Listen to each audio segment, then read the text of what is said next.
Mafia borders little wife episode 31। Please like and comment subscribe करें।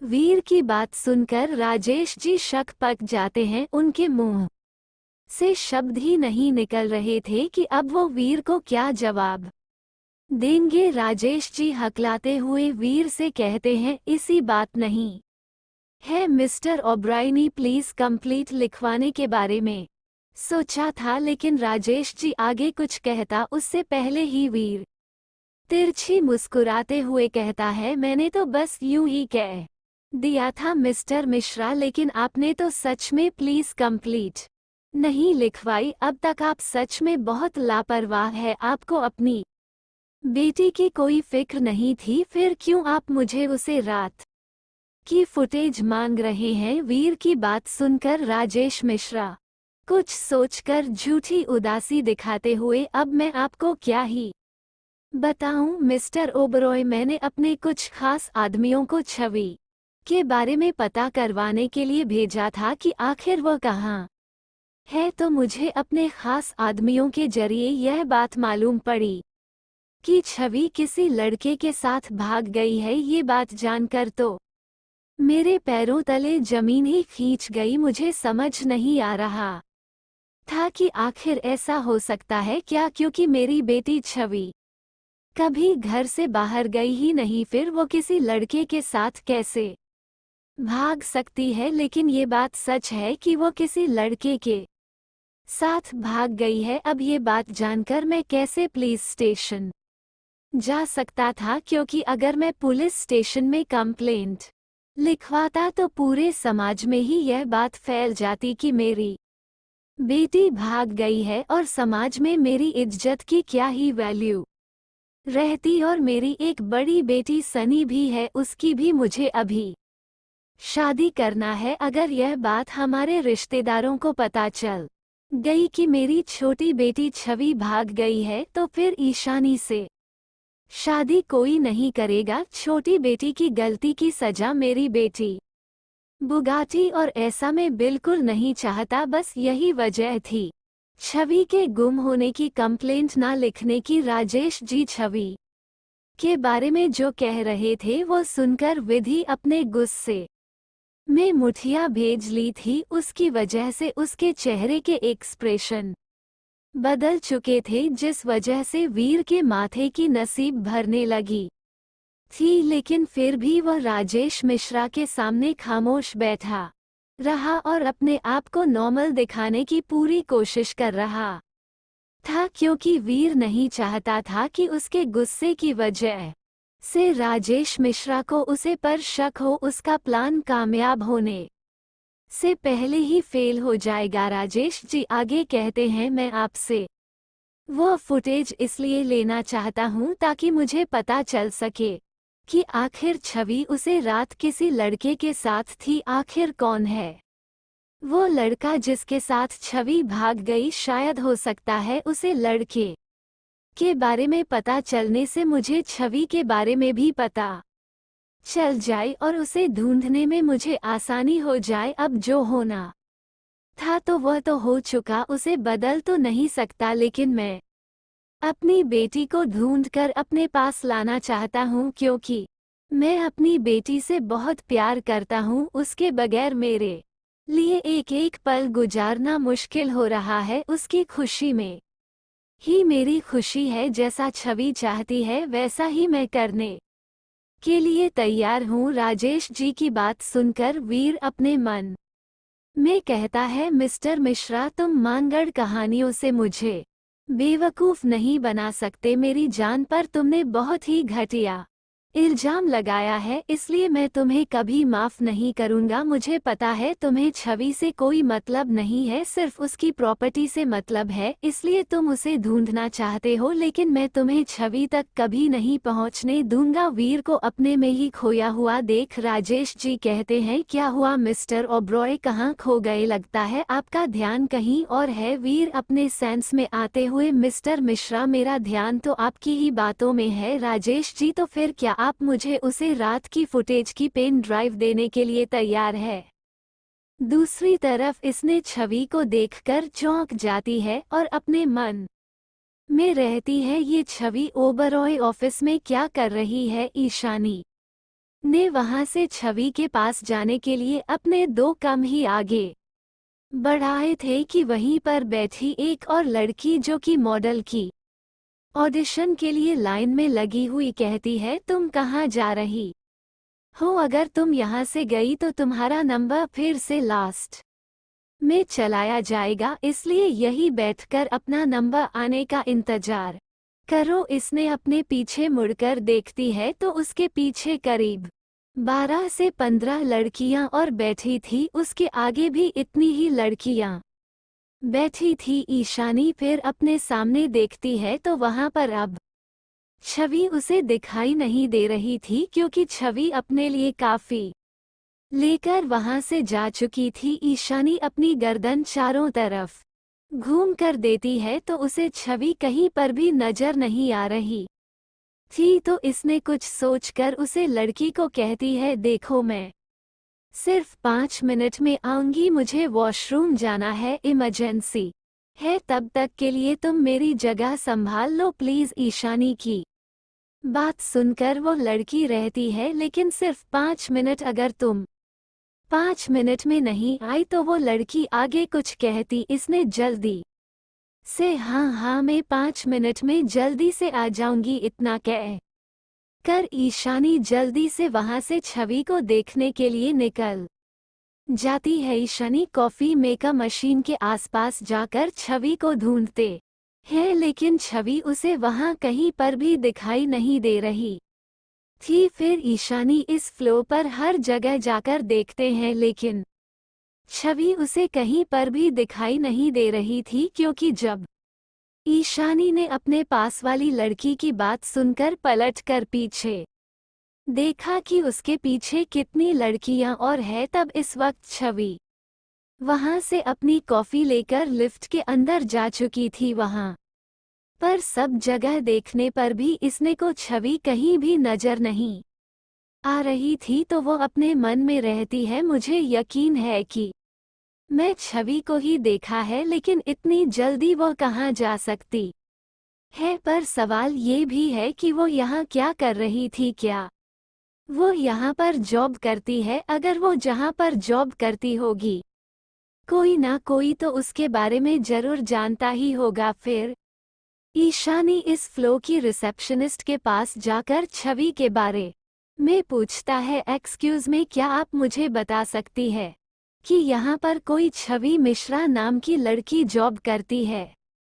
जिससे business आसानी की बात सुनकर पहले अपने लैपटॉप में उसे फ्लो के एम्प्लॉयज की डिटेल चेक करती है। डिटेल चेक करने के बाद वह लड़की रहती है, देखिए मिस, इस बिल्डिंग में टोटल 20 फ्लो है और यहाँ पर हर फ्लो पर नए जाने कितने एम्प्लॉय जॉब करते हैं। मैं सिर्फ इसी फ्लो के बारे में आपको इन्फॉर्मेशन दे सकती हूँ, और इस फ्लो पर छवि मिश्रा नाम की कोई लड़की जब नहीं करती है। हो सकता है आप जिस लड़की के बारे में मुझसे पूछ रहे हैं वो किसी दूसरे फ्लो पर या किसी दूसरे अपार्टमेंट में जॉब करती हो, क्योंकि यहाँ पर हर फ्लो पर अलग अलग तरह का डिपार्टमेंट है और इस हर डिपार्टमेंट का अलग अलग काम है। जैसे इस फ्लो पर सिर्फ ड्रेस डिजाइनिंग का ही काम किया जाता है, इसके नीचे वाले फ्लो पर यानी सेकंड फ्लो पर ज्वेलरी डिजाइन का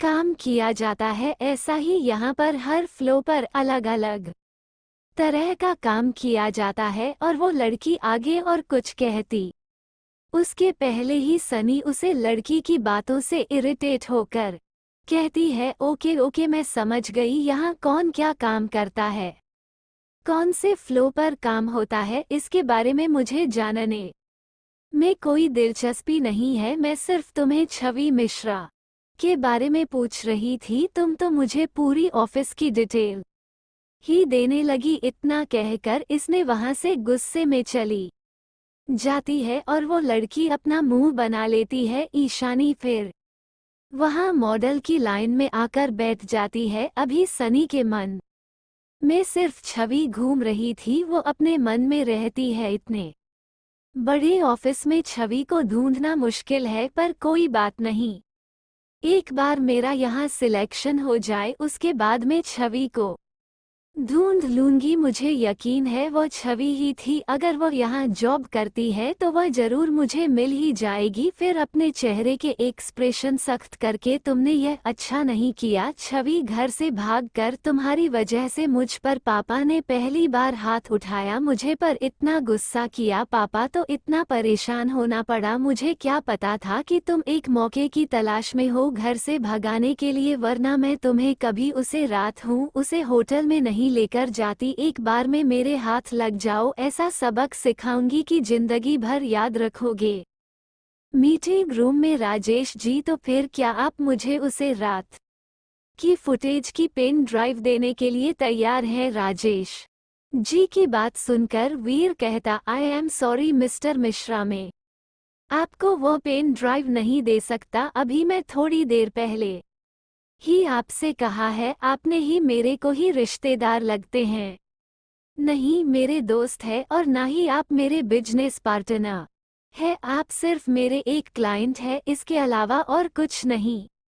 और हमारी मुलाकात भी आज पहली बार ही हुई है, और उसे पेन ड्राइव में जो भी इंफॉर्मेशन है वो मेरी पर्सनल लाइफ से रिलेटेड है, जो हमें किसी भी बाहर वाले सेक्स के साथ शेयर नहीं करता। इसलिए आप कोई तरीका देख ले अपनी बेटी को ढूंढने के लिए, मैं इसमें आपकी कोई मदद नहीं कर सकता। वीर की बात सुनकर राजेश जी ने शब्द हो जाते हैं। उन्हें नहीं लगा था कि वीर उन्हें वो पेन ड्राइव देने से इनकार कर देगा, तो वो अपने मन में रहते हैं, तुम मुझे वो पेन ड्राइव नहीं देना चाहते हो, कोई बात नहीं, तुमने मुझे इतना बड़ा ऑर्डर दे ही दिया है, तो मैं उसे ऑर्डर को कंप्लीट करके तुम्हारे दिल में अपनी जगह बनाऊंगा, और फिर धीरे धीरे तुम्हारे ऑफिस और तुम्हारी प्रॉपर्टी तक पहुंच जाऊंगा, और फिर सारी पावर मेरे हाथों में होगी। फिर मैं उसे लड़की तक आसानी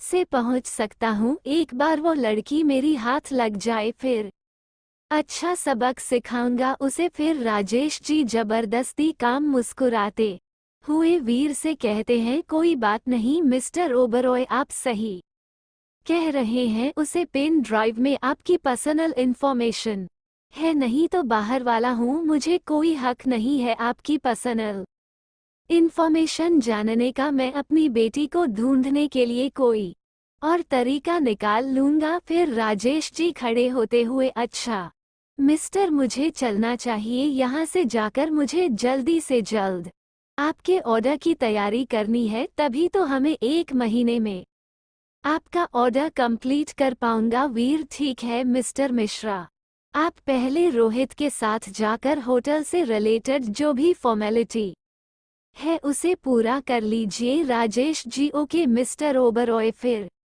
राजेश जी वीर के हाथ मिलाकर मीटिंग रूम से बाहर निकल जाते हैं। मीटिंग रूम के बाहर ही रोहित राजेश जी का इंतजार कर रहा था। राजेश जी रोहित के साथ होटल से रिलेटेड फॉर्मेलिटी पूरी करने के लिए चले जाते हैं। वहीं दूसरी तरफ ईशानी ऑडियंस रूम के बाहर अपना नंबर आने का इंतजार कर रही थी। करीब 5 से 6 कैंडिडेट्स के बाद ईशानी का नंबर था कि तभी ऑडिशन रूम से एक लड़की बाहर आती है, जो कि जगदीश साहनी की असिस्टेंट थी। वहां बैठी सभी कैंडिडेट से कहती है, ऑडिशन का वक्त खत्म हो चुका है, अब आप सभी को अपना ऑडिशन देने के लिए कल तक का इंतजार करना होगा। जगदीश साहनी की असिस्टेंट की बात सुनकर एक लड़की रहती है, यह आप क्या कह रही हैं मिस, हम यहाँ कब से लाइन लगाकर बैठे हैं, हमारा नंबर आते आते आपने आकर ऐसा कह दिया कि हमें अब कल आना होगा। ऐसा नहीं हो सकता, सर को आज ही हमारा ऑडिशन लेना होगा। उसे लड़की की बात पर वहां मौजूद सभी लड़कियां एक साथ रहती हैं।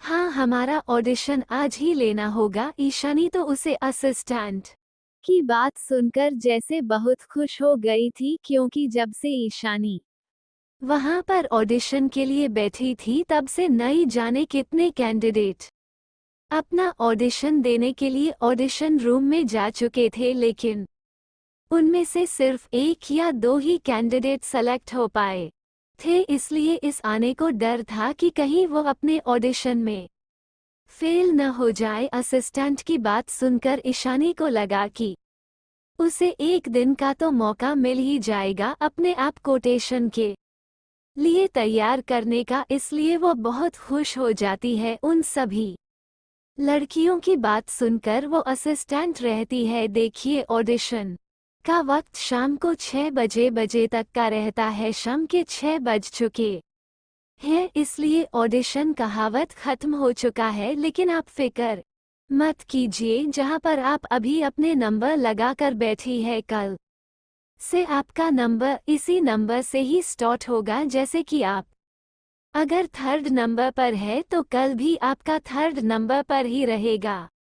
लेकिन शर्त ये रहेगी कि आपको कल सुबह 10 बजे आना होगा, क्योंकि ऑडिशन का वक्त 10 बजे स्टार्ट है। अगर आप लेट होते हैं तो आपका नंबर लास्ट हो सकता है। इतना कहकर वह असिस्टेंट ऑडिशन रूम में चली जाती है और वहां से जितने भी कैंडिडेट थे वे सभी वहां से चले जाते हैं। ईशानी फिर राजेश मिश्रा को कॉल करती है। कॉल रिसीव होती ही राजेश मिश्रा कहते हैं, क्या हुआ है सनी, तुम्हारा ऑडिशन कैसा गया? तुम अपने ऑडिशन में सिलेक्ट हुई या नहीं? आसानी नहीं पापा, मेरा ऑडिशन आज नहीं हुआ, टाइम खत्म हो गया, इसलिए कल सुबह 10 बजे मुझे यहाँ आना होगा। राजेश जी, चलो अच्छा है, तुम्हें एक दिन का वक्त तो मिला अपने ऑडिशन की तैयारी करने के लिए। मेरी भी यहाँ काम हो चुका है, मुझे मिस्टर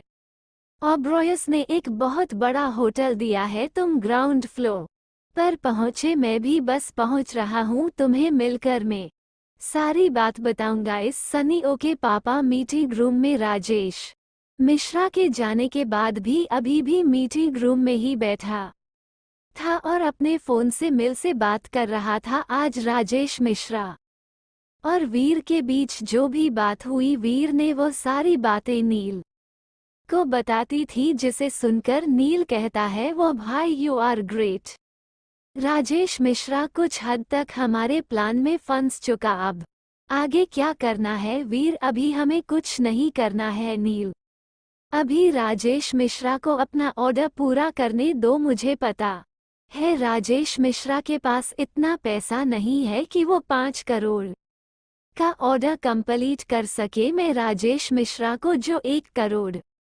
रुपए दिए हैं, उन्हें 1 करोड़ रुपए की बदौलत वह मार्केट से और भी पैसा उठेगी और अपना ऑर्डर तैयार करेगा, और यही मैं चाहता हूँ। अनिल, बाइक में राजेश मिश्रा फिर बर्बादी देखने के लिए बेकरार हूँ, और आप है कि उसे वक्त पर वक्त दिए जा रहे हैं। फिर थोड़ा सा बक करो, नींद अभी तो सिर्फ शुरुआत है। धीरे धीरे राजेश मिश्रा की बर्बादी देखेंगे तो ज्यादा मजा आएगा। नील, ओके भाई, जैसा आपको ठीक लगे। आपकी बातें तो मेरे समझ से बाहर है। वैसे उसे ईशानी मिश्रा का क्या करना है? कहीं ऐसा ना हो कि वो ऑडिशन में सेलेक्ट हो जाए। फिर तुम अभी इतना मत सोचो, तुम्हें आराम की जरूरत है। रही बात ईशानी मिश्रा की, तो उसे मैं देख लूंगा। अनिल, ओके भाई, मैं अब फोन रखता हूँ, बस आप मेरी छवि का ख्याल